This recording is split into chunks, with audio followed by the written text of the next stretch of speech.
Ce qu'on parle, là, des plus poqués de notre société, là, des gens là, qu'on tente de leur donner de l'argent, de les sortir de leur misère, mais c'est tout le temps avec des semblants de réformes. Ça n'atteint jamais le but. Jamais, jamais le but. Puis aujourd'hui, on dit, avec le projet de loi 70, en plus de ça, on va vous forcer à aller travailler. Tout le monde le critique, le projet de loi, tout le monde trouve que c'est insensé, c'est incohérent, mais on dit que par règlement, si dans 12, 13 ou 18 mois, lorsque ça sera bien défini, en plus, on te coupe les vives, mon chanceux. Oh!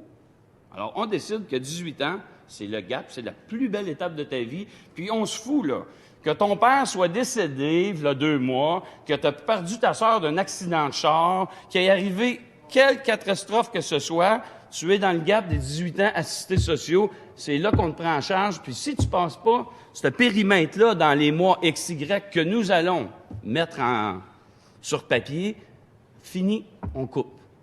Monsieur le Président. Je pense qu'il n'y a pas personne dans cette enceinte-ci, lorsqu'on regarde ça avec du gros bon sens, qu'on peut dire que ça a un début de logique. Ça n'a aucune logique.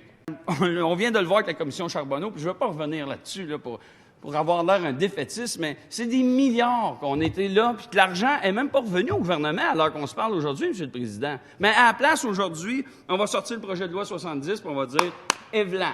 Eux n'ont pas de défense. Eux n'ont pas une firme d'avocats. Eux ne peuvent pas venir à la télévision. Je prends juste l'exemple qui est actuel. Dans le dernier mois, les milliers d'emplois, les contrats qu'on a mis, 1 milliard chez Bombardier, on perd des emplois.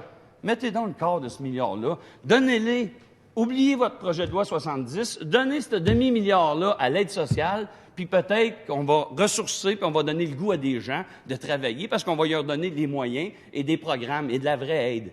Pas de l'aide avec un poignard dans le dos ou avec une corde, puis dire, si tu ne te rends pas là dans 18 mois, on te coupe.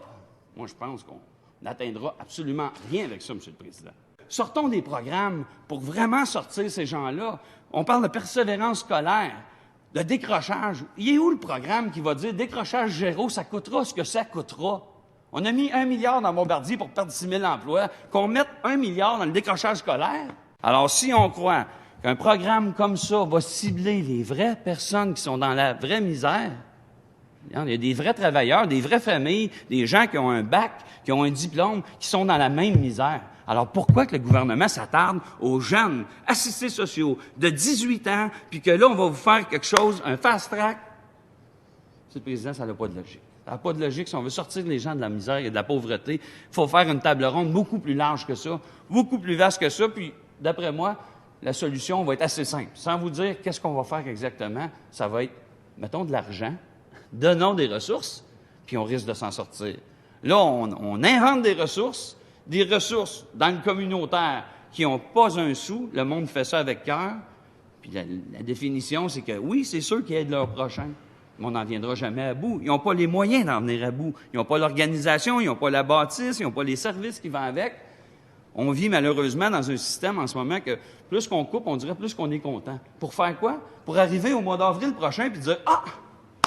Dans notre budget gouvernemental, bien, on a réussi à pas trop s'endetter puis on a réussi à bien balancer. » Mais moi, je pense que si on ne travaille pas sur l'éducation de nos plus jeunes, puis ça va même à nos plus vieux, il y a des gens qui, malheureusement, avaient un entourage qui ont décroché pour plein de bonnes ou de mauvaises raisons, ont décroché à l'adolescence, puis qui veulent réintégrer le travail. Ils veulent réintégrer l'école rendue à 18, 19, 20, 21, 22, des fois 30 ans, des fois 40 ans, parce qu'ils ont perdu leur job. Alors, il faut voir le spectre de tous ces gens-là. Là-bas, j'ai jamais rencontré, moi, un petit enfant de 12 ans que ça fête, qui est tout fier d'avoir sa première montre, ou sa première chaîne, ou son premier vélo, puis qui me dit « Moi, j'ai assez hâte, mais je suis grand, je vais être assisté social. » J'ai jamais entendu ça de ma vie. Puis nous, les législateurs, les experts qui ont le goût de varger ces assistés sociaux, bien, de père en fils, là, si tu as commencé de même, tu vas finir comme ça.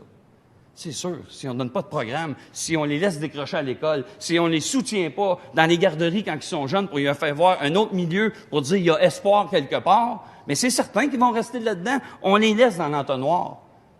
Alors, je tiens à saluer les gens d'Emploi Québec pour tous leurs services qu'ils ont rendus et je souhaite ardemment que le gouvernement recule sur son projet de loi, que ce soit pour Emploi Québec et les assistés sociaux. Merci beaucoup, M. le Président.